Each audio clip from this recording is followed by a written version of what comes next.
life? Okay, so one, me being a woman.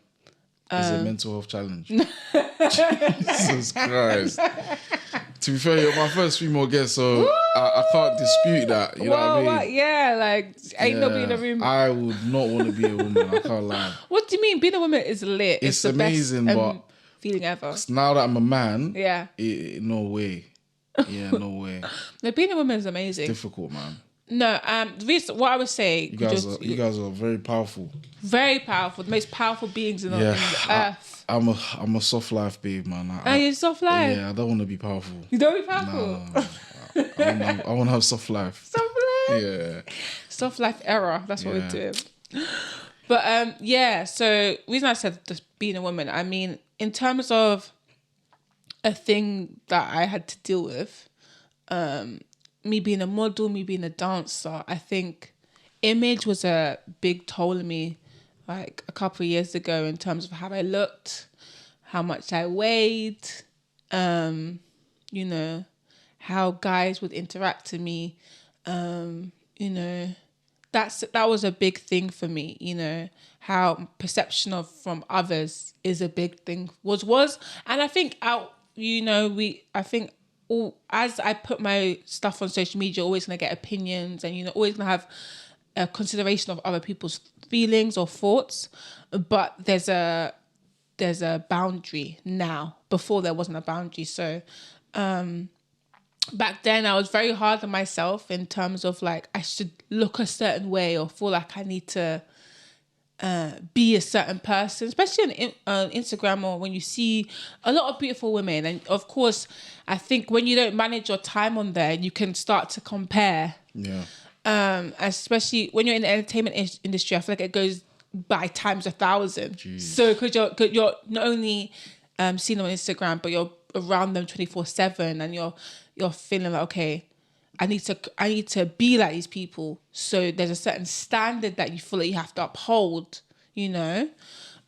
So in terms of like my mental health and the things I went through, it's just trying to find who I was, and being okay with who I was and being different, you know. Yeah. You know, accepting your individuality. Yeah. There's only one of you on this planet. So. And that is your superpower. Yeah. That is truly your superpower. You being you is amazing. Yeah. You know? Because why would you want to be a carbon copy of someone else? That they don't even know. You don't even know. You're only seeing the surface of that person, you know? Yeah. So why do you want to be surface level when you can be deep? Yeah. You know? I respect that. So... like I said, the reason being a woman, I think, I've also grown into being a woman. Yeah. I think understanding the different layers of that. You're more than the makeup I put on, the hair I wear. You know, it's who you are, and I think, and I think that's what I love about social media, because you can also portray that. You can talk, you can showcase that side to Instagram or TikTok, or, you know, understand that there's more to it than that. And understanding the beauty of that as well is what I discovered. But it's easier said than done, you know. I think you first have to do an assessment of where you are. Okay, do I like the way I look? Do I like do I like the person I am, you know? And then once you understand that, you can kind of unpack it. And then, you know... And also, don't put yourself in environments that can trigger that. Yeah. That's a big thing. And then when you're in these like industry parties, or going for these auditions, or going to these classes, I think sometimes we have that internal conversation with ourselves, like, oh, instantly comparing, and, you know, or somebody might have said like a little comment, you're like, you over analyzing them, and then understanding like, hey, if this is this environment okay for you right now, or do you need to step back and be like, okay, let me fill my cup up first. Then when I'm going out there, it's not, whatever they're saying is not gonna affect me. Yeah. So yeah, to answer a little bit. No, that was good. Did you have any other mental challenges? Is that the main thing? Other mental challenges. I think I would say our mental challenges didn't come from like the way I looked. I think it was the interactions I had with people. Wow. that affected my mental health. So you don't get stressed about anything?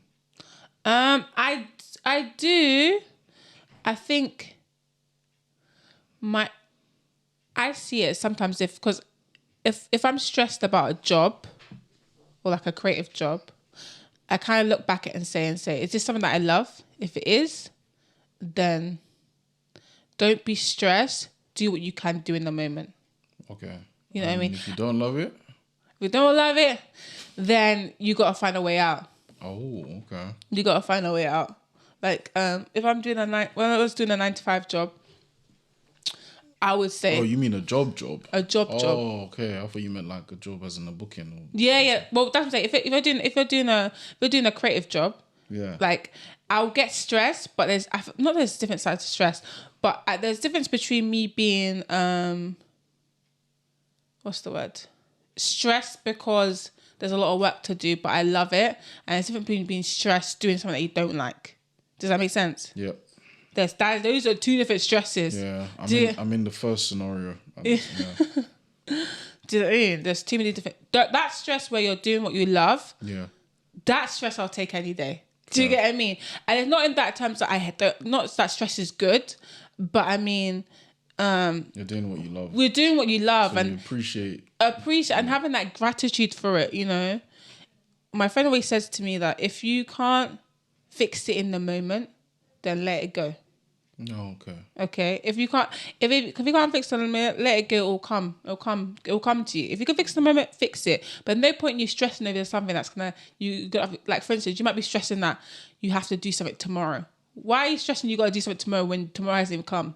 Do you get what I mean? All these sometimes we put stresses on us that we can't control, and so if you can't control it in that moment, let it go. You know what I mean? That's only going to work you up and not make you feel good. Like, you know, some people, they stress and they can't get a good night's sleep. Yeah. And I said earlier in the podcast, I said, when I go to bed, I like to write down stuff like I didn't do, and, you know, stuff that I can't change. And I write it down and throw it away. So wow, it's not affecting me when I wake up. Do you throw it like a basketballer, or do you just dash it? Yeah, I'm just, you know, I'm Stephen Curry. But no, literally, I just write it down. I could just put it in the bin. But even just writing it down, just keep it in my book. You just need to find an outlet, right, for your very stresses. Key, very important. Mm-hmm.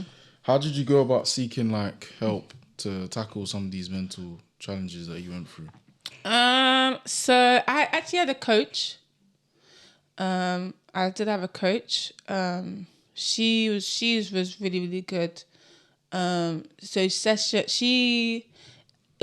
different to like a therapist. So a coach is kind of someone that gives you action plans on things to do. Yeah. A therapist is someone that you just talk to and just let it out. So not really giving you any advice or not saying anything. I definitely want to go down more the therapist route later on down the line, which was, you know, I hope to do. But I really loved the coaching that I got because it kind of had me, show up for myself, which I think a lot of people, we put on our back burner. Like we say, oh, we'll deal with that later. Put people before yourself. So I really enjoyed having those coaching sessions because it made me think, okay, let me put myself first, right? And with the coach, she was very much like, okay, this is your problem. Let's dissect it. Okay, A, B, C. I think having that person I can bounce off my ideas, really, I would recommend it to any creative to have a coach or someone that you can really bounce the ideas off and help you. Just like, you know, when I said earlier about having all those tabs up, someone that can like put that tab into 5 tabs. You know what I mean? I see. So yeah, that really helped me. I would recommend a coach to anybody that is frustrated, that feel like sometimes they're not getting further or doesn't know where to start, or maybe feel like they're doing the same things repetitively and not feeling like they're getting a good outcome. Having a coach really, really helps with that. Yeah. And meditation is a big thing. Yeah. research is a big thing for me. Yeah. All these type of stuff. What are some of the things you like looked at in terms of research to help you? So like when it came to like understanding why I'm feeling this way, so like Google is your best friend. I know of course there's a lot. Google. When I'm ill and I type in my symptoms on Google, it'll tell me I'm dying of cancer. I know. So I don't know. Exactly. I mean, of course, take everything with a pinch of salt. Yeah. With everything, but I mean, we're so lucky that we don't have. We have so much knowledge out there. Yeah. Not in terms of we should diagnose ourselves, because no, I'm not saying that. But in terms of finding which way works for you, there's so many different ways. Like I could look, like for instance, if I'm stressed, I can look for like a meditation exercise that might calm me down. Or if I'm looking for like, let's say I'm looking to connect with people. Like that's another thing as well. I think having a good group of friends or even creatives that you can just talk. No obligations to anyone to say, oh, I need this or I need that. It's literally just to say, this is how I'm feeling. And someone can reach out and say, I'm feeling the same way too. Yeah. And that is so good to have people that you can actually talk to. It could just be, you know, it's not a stranger, but just someone that might not know what you do in that sense, but just there to talk. Which is a big thing for me, yeah. How has dance played a part in your mental health? Oh, dance for my mental health is my solace. Yeah. I like, even though I do it as a career, it's my first one of my first love, other than my mum and my dad. Since you were 4. So. Yeah. So I love dance. It's one of those. I have to, like, if I'm having a bad day or if I'm having a good day, I want to dance. You know what I mean? Yeah. So has there been a day where you haven't felt like dancing? Yeah, I think I've had a day where I didn't feel like dancing. And I think that's okay. Okay. I feel like I don't put, well, now I don't try to put so much pressure on myself. Yeah. To be like, oh, I have to dance. Like, to keep it my first love, I have to sometimes just do it when I feel like it. Oh, okay. Do you get what I mean? Amazing. Sometimes you can take a break and say, oh, I just need a break. I need to rest my body. I just need to, you know. But if you love it, why do you need to take a break from it? With everything, you need a break, you know. With everything, I think with everything, you need a break, and that's okay. I don't think there's anything wrong with that. Doesn't mean you love it any less. I think I'm trying to think of everything I love. Yeah. And if I really want to break from it. Let's see. The only thing I love that I can't take a break from is food. Bingo. But yeah, no, that's in the sense. But no, like I love dance. Like I love dance. You know, and I feel like as well, because sorry to cut you, but because I do it as a career, I feel like there's different levels to dance. Like me just doing this, you can say I'm dancing, but to me that's not really me dancing. But it's movement. It's movement. Do you get what I mean? I'm forever always gonna move my body. So in that. So what's your definition of dance then? Ooh, that's a good question. Like I said, my definition of dancing is my intention behind it. Okay. Yeah. I see. Mm-hmm. What advice would you have for someone who has mental health issues? Or they're struggling. They're struggling. Yeah. One I would say is talk. Actually, no. One I would say write it down, or any outlet you can, just to express yourself. So I say first express yourself. Yeah. Whether that be writing, whether it be dancing, whether it be I think you need the outlet just to get that energy off. Yeah. Because I think sometimes I don't know, if you suffer with like mental health issues, you can kind of cage yourself away from things. Yeah.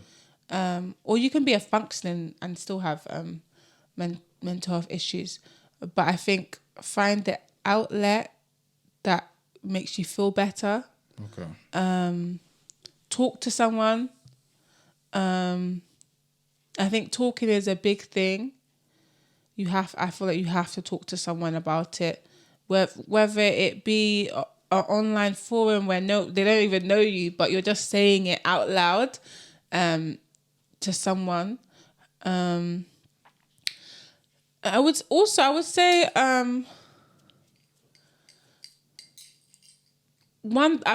say to someone that doesn't know you that fairly well, but then also say to someone that really does care about you as well. Because I think sometimes that step to telling someone that you really care about is so like, oh my gosh, scary.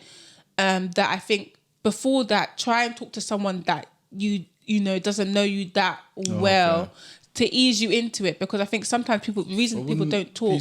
Wouldn't the person who knows you better be more of a comfort? No, 100%. And I think if you're okay with that, I think definitely do it. Okay. But I know sometimes people don't talk because they find the pressure of telling someone they love that they're suffering with mental health harder. So sad. You know, a lot of people do find it harder telling someone. What's the point of friends if you can't tell them your issues? Exactly. I know, but some people hold that burden on them and think that that person might perceive them as being a strong person, or that's the only, you know what I mean? So listen, I'm not strong. Check up on me. Exactly. Check up on your friends. Yeah. Check up on everyone that you care about, because a lot of times, they don't know how to ask. You know. Buy me food. Oh, he's giving you a blueprint right here. Does crying help? Crying, what help? Your mental health? Yeah. I think so.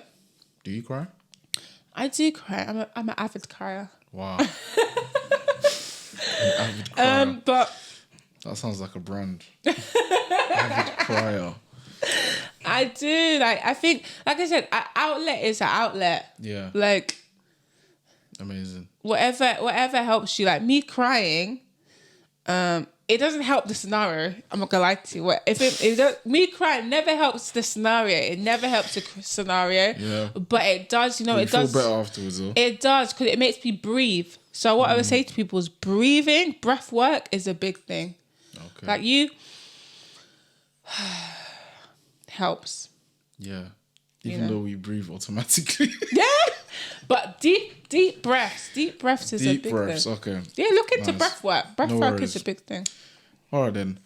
Do you think mental health issues,